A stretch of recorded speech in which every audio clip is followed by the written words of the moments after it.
Bueno, buenas noches a todas, espero que estén súper bien. Quiero saber esta semanita cómo les fue, si alguna se pudo leer el libro, si no lo leímos juntas, cómo les parece mejor. Hola, Caro, Hola, ¿cómo estás? muy bien, ¿y tú? Bien, muchas gracias. Bueno, yo me leí la edición que yo tenía como un prefacio distinto al que vimos la vez pasada, pero me pareció súper bonito también, entonces me leí ese y me leí la parte de la primera fase. Ahí voy. Súper. Ah, súper, yo también voy ahí. ¿Y cómo te Listo. pareció? Uy, súper duro. Sí. Me imagino que todavía hay más por venir, obviamente, pero no más con el prefacio, por ejemplo, me pareció bien fuerte y también, pues también como, o sea, no sé, es una mezcla entre difícil y bonito. Sí, sale uno como de lo bonito. María Julia Ujú. nos dice que ya no lo alcanzó a leer, que hasta hoy vio lo del club, no hay lío. No hay lío, todas nos ponemos en contexto. Si quieren, yo saqué como un resumencito de esta primera parte, cortico que lo puedo leer y ahí empezamos a conversar. No sé qué tal les parece así para que todas nos pongamos como en contexto del libro. Súper. A ver, primero tengo que buscar que la esté. Listo. Entonces les voy a leer el resumen. La primera fase del libro se llama El internamiento en el campo. El libro trata de un psiquiatra que estuvo en los campos de concentración de los nazis. Entonces, en esta primera fase, él nos describe cómo están llegando al campo de concentración. Él se llama Víctor Frank. Entonces, nos dice en esta primera fase, Frank describe la llegada al campo de concentración y el impacto emocional que vivieron en él y los demás prisioneros. Esta etapa está marcada por el shock, el despojo total y el inicio de una lucha interior. Entonces, ¿qué es lo que primero que pasa en esta primera etapa? Que los prisioneros son transportados en trenes aborratados sin saber a dónde van. A ellos los montan en un tren y no saben para dónde van y cuando menos piensan fue que llegaron a Auschwitz. Entonces todos tienen como ese shock emocional. Cuando llegan, tienen como su primera pérdida, que es la identidad, porque les quitan la ropa, todas las pertenencias y los marcan con un número. Entonces, literal, ya no se llaman Víctor, Juan, Pepito y Sultanito, sino que el número 115, bueno, son números todos largos. Y ahí empiezan como el desprendimiento emocional, que es como intentan empezar a sobrevivir a todas las formas de horror y todos los prisioneros empiezan como a bloquear sus sentimientos, como que se bloquea todo el tema emocional para ellos poder estar sobreviviendo día tras día. Entonces nos dicen que el primer impacto es un shock profundo en el que el cerebro no puede entender tanta crueldad junta. Después aparece un autoaislamiento emocional, que es una especie de adormecimiento del alma para no sentir tanto dolor. Además, porque día a día iban perdiendo compañeros y sus amigos, porque los iban enfilando, entonces iban desechando como unos a la izquierda, unos a la derecha, y todos los días volvían menos de sus amigos al campo de concentración, porque los mandaban a las cámaras de gas y esto. Víctor Frank llama a esto la muerte del sentimiento. ¿Qué momentos claves podemos encontrar en este capítulo? En la selección al llegar, un simple gesto de un guardia que es a la izquierda o a la derecha define la vida de los prisioneros. Tienen una sensación constante de amenaza, de hambre y de no ser humanos.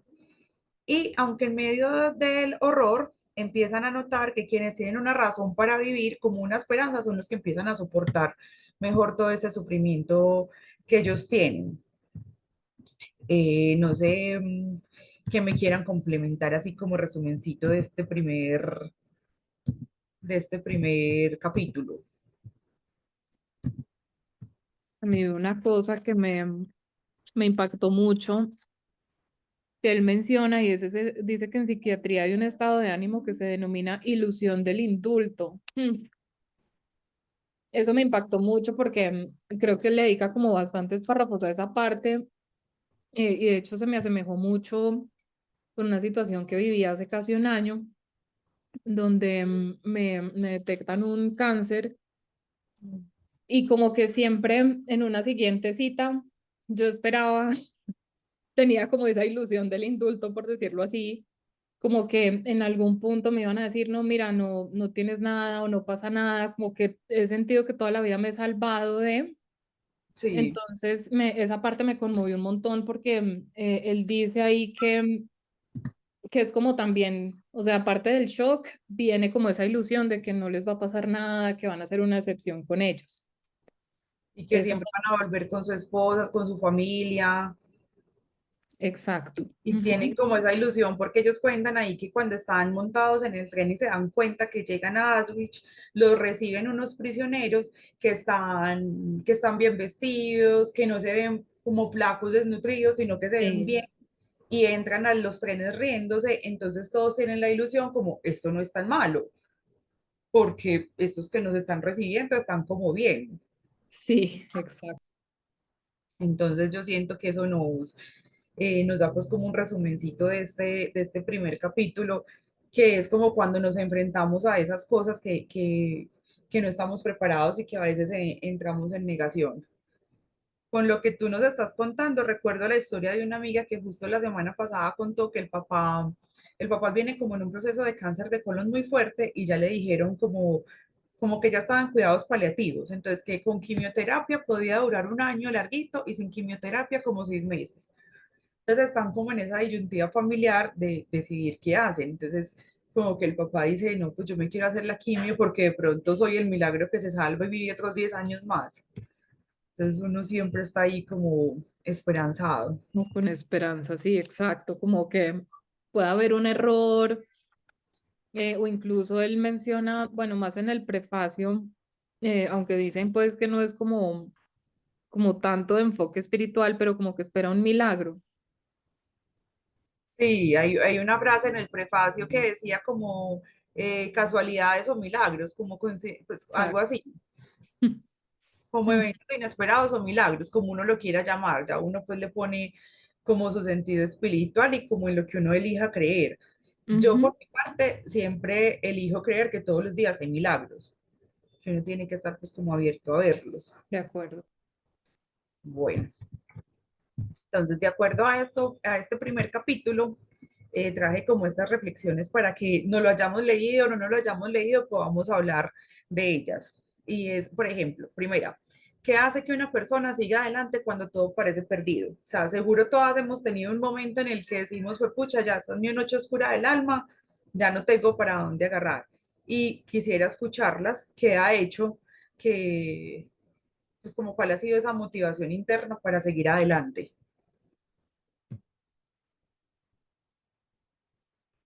¿Quién se anima? Yo sé que todas hemos pasado por ahí. Yo creo que esa misma ilusión del indulto, justamente. O sea, en algún punto uno no sabe el indulto cuál va a ser. En mi caso, yo no sabía si iba a ser mejorarme del todo, encontrar un error en el diagnóstico. Y a eso yo, o sea, como que lo ligaría como ahí en el prefacio también decían como diferenciar el sentido de vida del significado de la vida.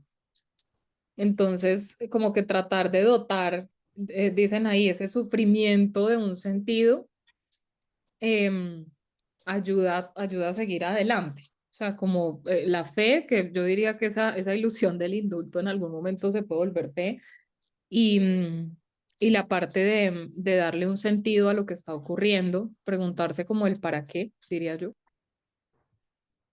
Sí, y cuando uno es como más pragmático, no sé, ¿qué se pregunta? Es que a mí me parece que tener fe le da a uno una ilusión muy linda en la vida, pues como un sentido muy lindo en la vida, no ilusión porque eso suena como si no fuera real, pero entonces De pienso como en acuerdo. personas que son más pragmáticas y más solamente en el mental, en los hechos, eh, como que buscarán para seguir adelante cuando sienten que todo está perdido. Bueno, no sé si los animan, no sé, los hijos, a los que tienen Mm, hijos, la familia.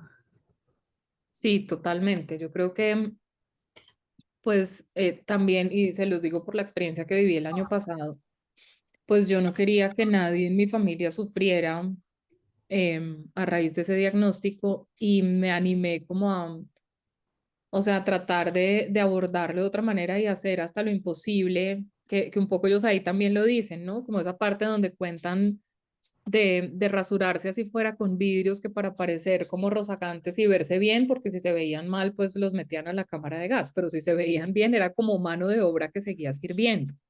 como que seguían siendo Entonces, fuertes. y todo por lo que tú dices, o sea, yo me animé por mi familia, exactamente, o sea, como que dije, no, no puedo ser yo como el testimonio de que esto no va a funcionar.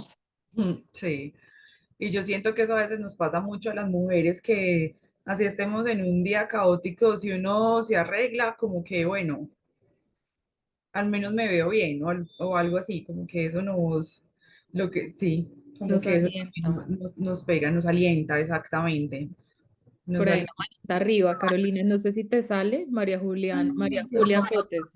No me sale María Julia, claro, ¿qué tengo que hacer? Gracias, ya.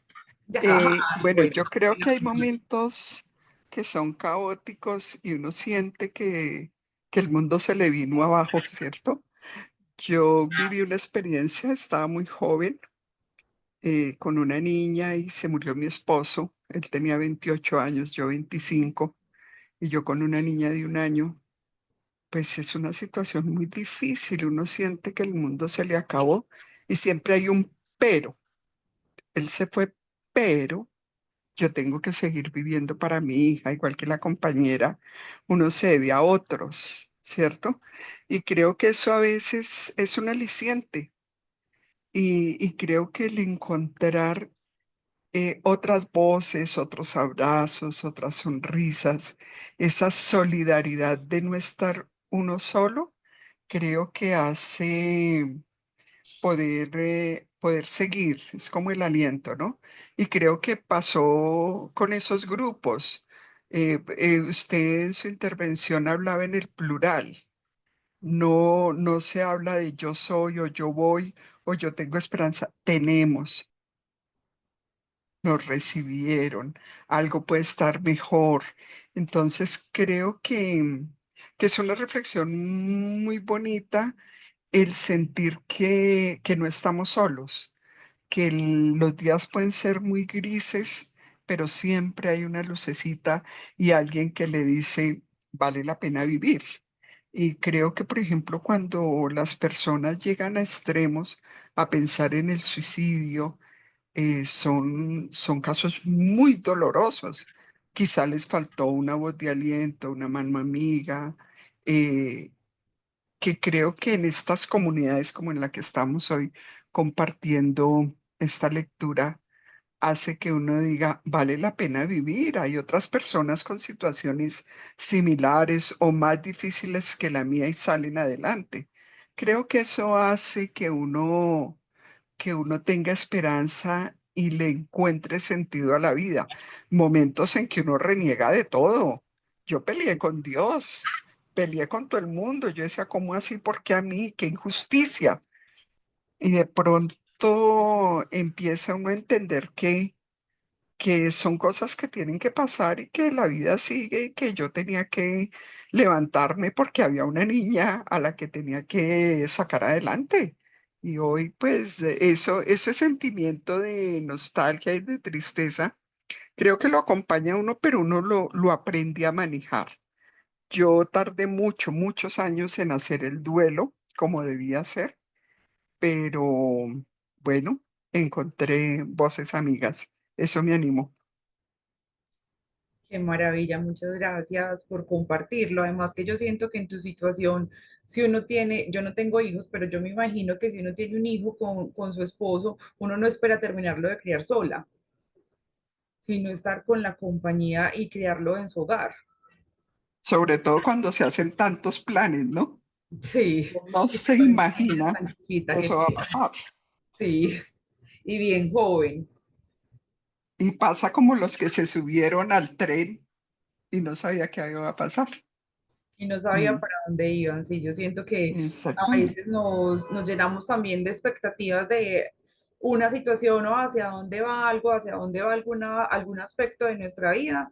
Y la vida, Dios nos pone alguna prueba y como, no es esto. Y pues nuestra misión siempre ha sido superarla y como repite varias veces Víctor Frank en el libro, no perder la única libertad que tenemos, que es la actitud frente a las cosas que nos pasan.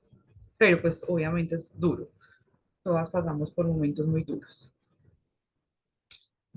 Bueno, ¿y cómo se protege, cómo creemos que se protege la mente frente a los traumas externos? ¿Cómo se podría blindar nuestra mente hacia todos los traumas grandes que nos pueden pasar?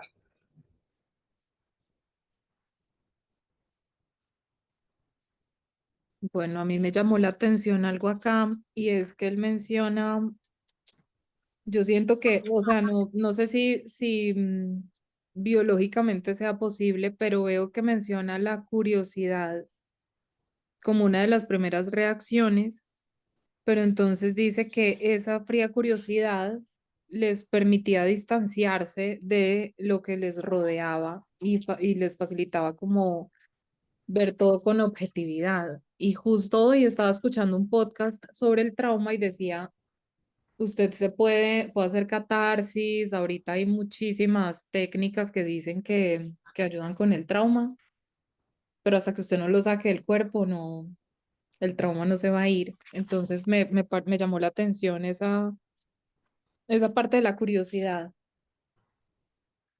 Sí, curiosidad como por lo que va a pasar, era lo primero que ellos sentían, como, ay, qué irá a pasar mañana, que a veces con esa curiosidad también van bloqueando como las emociones que en ese momento les tocaba. Es que yo siento que no tenían ninguna otra opción porque era eso o morirse, literal, porque también hablaban que habían varios que se iban hacia la malla que estaba con electricidad y ahí ya tomaban pues como la decisión como de no esperar a que los llamaran a morirse, sino que ellos tomaban la decisión de suicidarse con la malla. Me parecía muy duro y que él se prometió no ser uno de esos. Bueno, a mí me gustaría intervenir. No puedo levantar la mano, entonces encendí el micrófono. Claro, A nivel biológico, es impresionante cómo nuestro cerebro nos, digamos que nos pone en un estado de shock para poder sobrellevar cualquier situación difícil o traumática que estemos viviendo. Entonces, por ejemplo, estas personas que tú comentas que decidían acabar con su vida en la malla, pues seguramente estaban en un estado de shock donde preferían ser los que tomaban la decisión de morir y no que otra persona decidiera sobre sus vidas. Entonces, pues en muchas ocasiones de la vida nos vemos enfrentados a sobrevivir por medio del estado de shock en el que nos encontramos. E incluso muchas veces este estado de shock hace que nosotros nos olvidemos de cosas que nos dolieron mucho y ese olvido hace que en el futuro logremos sobrellevar de mejor manera esas situaciones difíciles porque no las recordamos por completo. yo ahí les cuento con lo que tú dices, me hizo clic algo y les cuento una infidencia. A mí me parece súper difícil cuando en terapia o en meditaciones, en todo, dicen como devuélvase a lo que le gustaba hacer como niña. Y yo tengo súper poquitos recuerdos de mi niñez. Entonces yo digo, no, pues yo fui una niña súper normal, en una familia normal, feliz, pero si a mí me dicen cómo te celebraban el cumpleaños, yo sé que me lo celebraban por las fotos, pero no tengo como esos recuerdos de la niñez. Y varias veces he pensado que estará, pues de qué me estará protegiendo mi cerebro que no me trae como esos recuerdos de la niñez. Y siento que sí, que uno muchas veces como que olvida esas cosas traumáticas para seguir. Todavía no lo he descubierto. Ahí vivo así feliz. Yo me cuestiono si el olvido no es una negación. ¿Podríamos llegar a eso? Pues Mm, Anita está mm, levantando la mano. Ah, bueno, sí. dale, qué pena. No, Dali, no te preocupes. Bueno, pues digamos que cuando nosotros lo estudiamos a nivel psicológico, es una medida de protección que tu cerebro te brinda para que no te enloquezcas básicamente. De hecho, les pasa mucho, yo no soy mamá, pero cuando las mujeres atraviesan por el embarazo y cuando se acercan al momento del parto, empiezan a segregar unas hormonas que lo que hacen es protegerlas y una vez ya están pariendo, están dando a luz, su cerebro borra muchísima información y está comprobado científicamente que si la mujer lograra acordarse con exactitud de todo lo que vivió en el parto, seguramente no volvería a ser mamá o tendría, digamos que, daños súper significativos en su vida. Entonces, muchas veces lo que se ha comprobado es que efectivamente el cerebro olvida cosas para protegernos, pero aunque el cerebro lo olvida y lo guarda en el subconsciente, nuestro cuerpo no olvida. Nuestro cuerpo siempre tiene la información. Entonces, muchas veces todas esas cosas que quedan en el subconsciente son cosas que el cuerpo nos grita a través de otros medios. Sí, total. Ana, que tenía la manito levantada, cuéntanos. No, que yo iba a decir que a veces como que tendemos a romantizar la forma de salir de como de los problemas o de esa noche oscura del alma. Y yo creo que a veces las sensaciones incómodas también son el motor.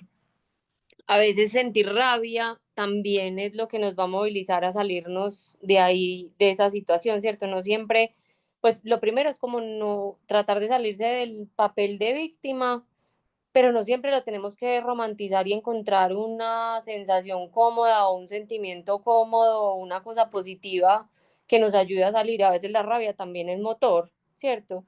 Entonces ha habido cosas, pues ha habido momentos en donde a mí justo la rabia es lo que me lleva no a moverme ni con venganza ni con nada, pero a moverme, ¿cierto?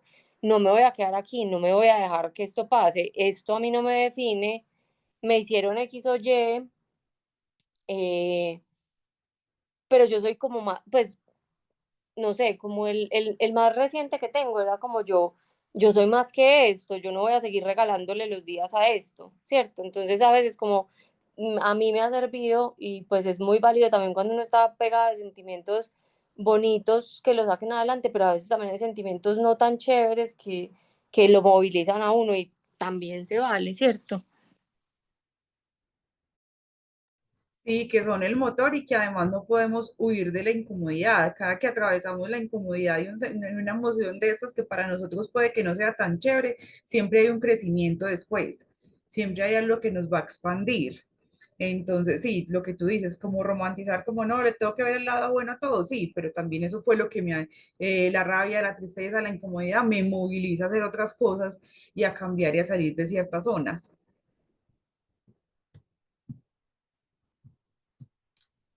Bueno, ¿y qué momentos podemos identificar en los que se hayan adormecido las emociones para sobrevivir a situaciones difíciles?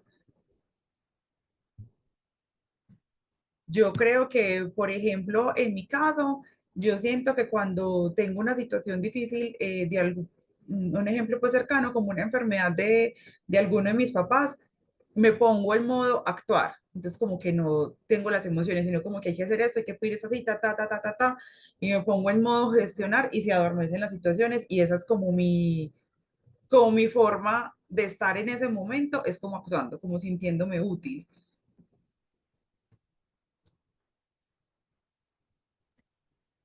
Sí, me ha pasado parecido. Aquí Marcia dice que ella trabajando. Sí, a mí me ha ocurrido lo que tú dices, Caro, y bueno, y lo que dice Marcia, yo creo que es también una estrategia rápida que tengo, pero fíjense que hace menos de 3 meses se murió mi abuelita, que fue como mi mamá, y el duelo ha sido súper diferente al duelo de mi abuelo.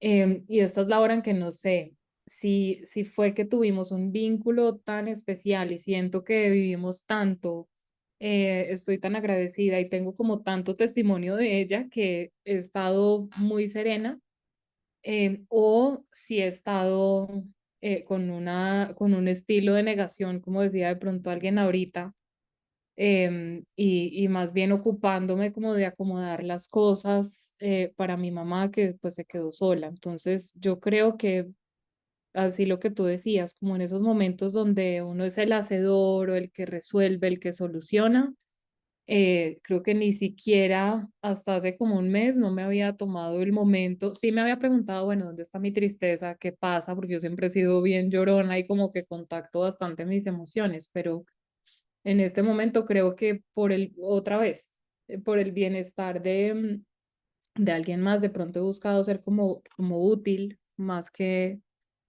hacer el duelo completo.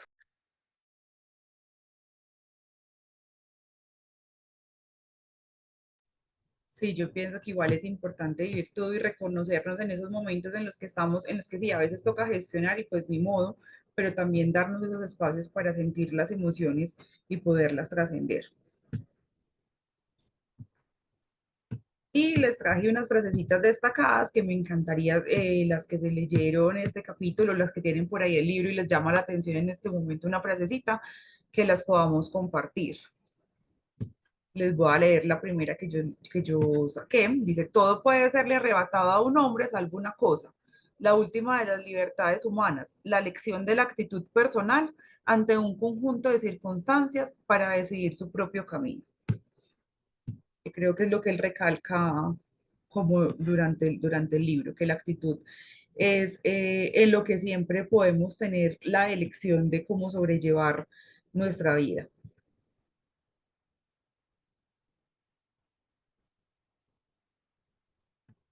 ¿Alguien tiene alguna frasecita que le haya llamado la atención del libro?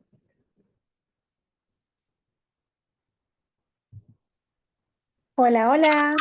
Hola, ¿cómo estás, Marcia? Súper. Esto que dice aquí, el hombre se acostumbra a todo. Wow, tan cierto.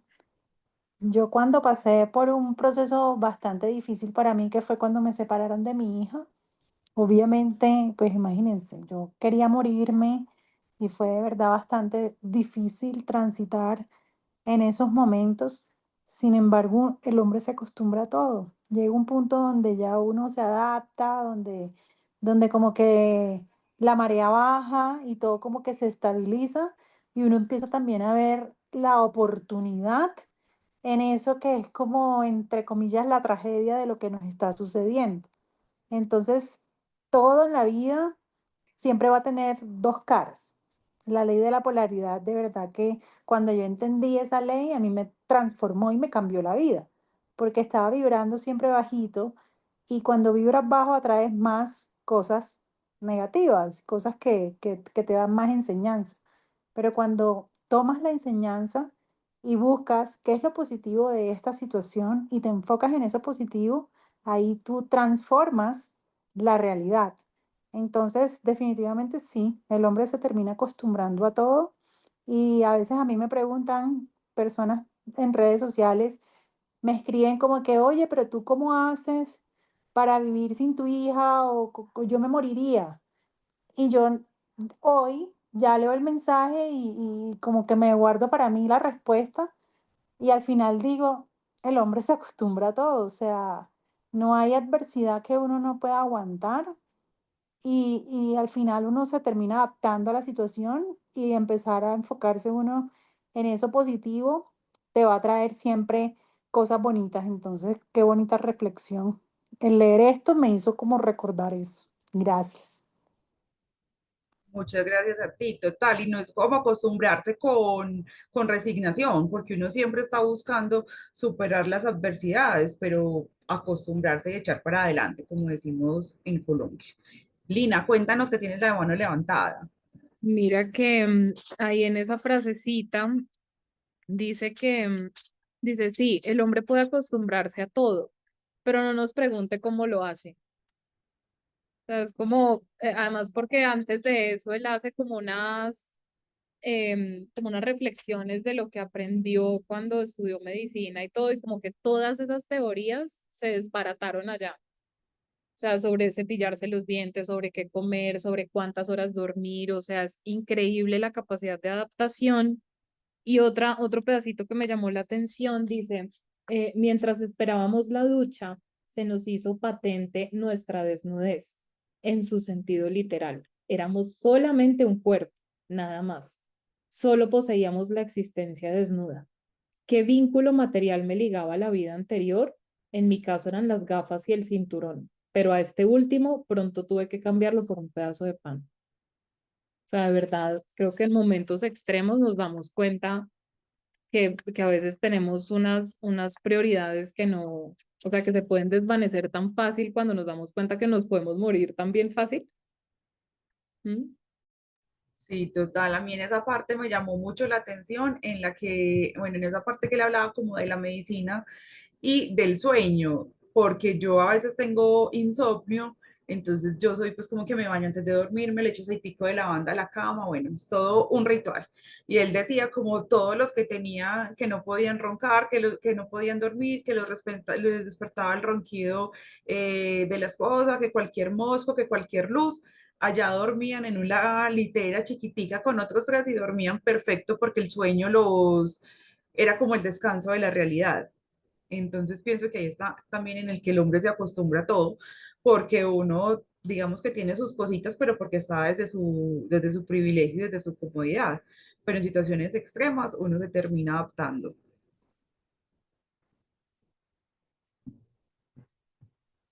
Casi nada es indispensable nunca, pero en una situación extrema nos damos cuenta. Sí, la vida. Y él decía, nuestro valor no residía en el número tatuado en nuestro brazo, sino en lo que cada uno llevaba dentro. Esta me llamó muchísimo la atención también porque a veces nos compramos la idea de nuestro valor reside en el carro, en la casa, en lo que hacemos. Soy ingeniera, soy administradora, soy psicóloga, soy mamá, soy esposa y en realidad nuestro valor es lo que cada uno hemos construido por dentro y de lo que está hecho en nuestro corazón.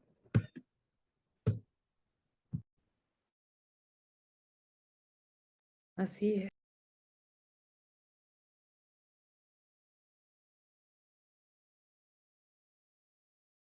Esta me pareció muy linda. La salvación del hombre está en el amor y a través del amor.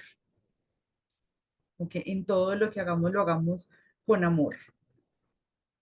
Para, como decía Marcia, elevar nuestra frecuencia siempre. Yo creo que la frecuencia más alta que podemos, en la que nos podemos elevar es estar actuando en nuestro día a día con amor. Y tengo esta última que dice, a través de todo sufrimiento corre la posibilidad de una realización interior. Realización interior.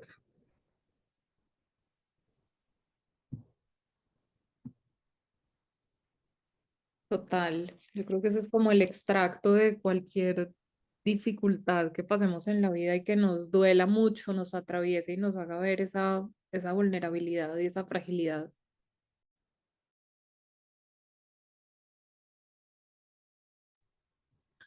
Tú tienes más frasecitas que tengas subrayaditas que te hayan llamado la atención que nos quieras compartir.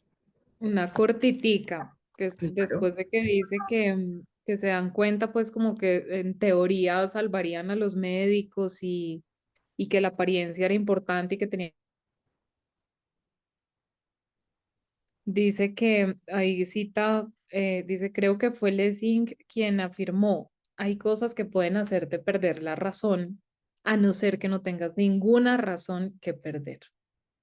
Pues, pucha, yo creo que esto es como la renuncia total a la vida. O sea, como nada me identifica y no me puedo aferrar a nada. Si no me enloquezco, si me pongo a pensar que me pueden quitar algo más, porque ya les habían quitado todo.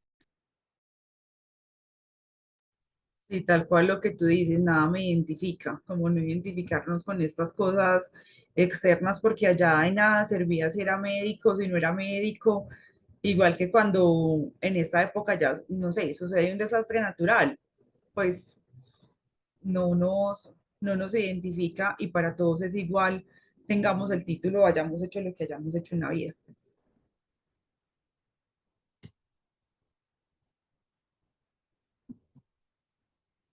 Bueno, yo tengo frasecitas hasta ahí, las quiero escuchar, qué reflexiones tienen, si tienen más frases,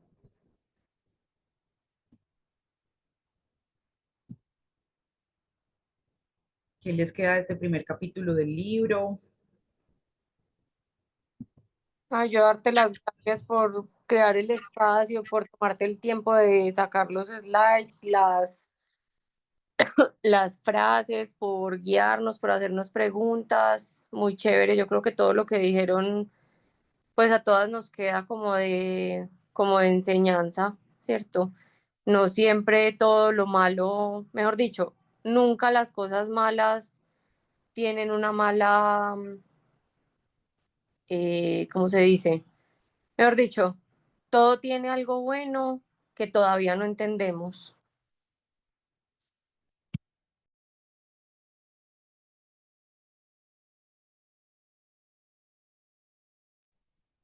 Eh, Así es, qué bonito el espacio, de verdad que, Carolina, muchas gracias. Y chévere esto de conectarnos, reflexionar, compartir vivencias y reflexionar, que es lo más lindo al final del día. Ahí es cuando uno saca las cuentas y uno dice, ok, ¿cómo puedo mejorar mañana? Gracias, gracias, gracias. Gracias a ustedes. ¿Y cómo puedo mejorar mañana y cómo puedo estar agradecido por todo lo que tengo hoy? Pues porque en realidad yo siento que todas las que estamos acá somos absolutamente bendecidas de podernos tomar el tiempo de tener este espacio, de tener nuestras comodidades, de seguir trabajando cada día por nuestros sueños. Entonces, no, muchas gracias a ustedes por conectarse. Quiero saber si les parece chévere esta dinámica para que no nos sintamos que es una tarea que nos tenemos que leer el capítulo, igual que nos pongamos en contexto antes todas y que empecemos con el segundo capítulo para dentro de 8 días. Me encantó, súper chévere. Listo, entonces las que puedan, si quieren les volvemos a mandar el libro en PDF para que nos leamos el segundo capítulo para dentro de 8 días y puede ser que se lean una página, 2 páginas, una frase, que no se lean nada, pero acá todas nos ponemos en contexto y lo vamos leyendo. Luz Estela, el libro lo tenemos en PDF. Si quieres, apenas terminemos, lo reenvío en el chat que tenemos de WhatsApp para que lo tengas. Listo. Mi Caro hermosa, muchísimas gracias por este espacio, de verdad. Qué lindo momento, qué lindas reflexiones. Chicas, recuerden que vamos a tener las grabaciones de estas sesiones, entonces si ustedes quieren repetirla, pueden dirigirse al canal de YouTube y pueden también ver el de la clase pasada. Este lo van a poder ver el día de mañana y vamos a estarlo grabando para que no se pierdan ninguno. Mil y mil gracias. Les voy a mandar, voy a reenviar el libro y les voy a mandar estas frasecitas que presentamos acá para que las tengamos todas. Un abrazo y feliz noche para todas. Que descansen mucho. Muchas gracias, un abracito, gracias Carolina, muy bueno el espacio. Gracias, Gracias. chao, que estén bien. Chao.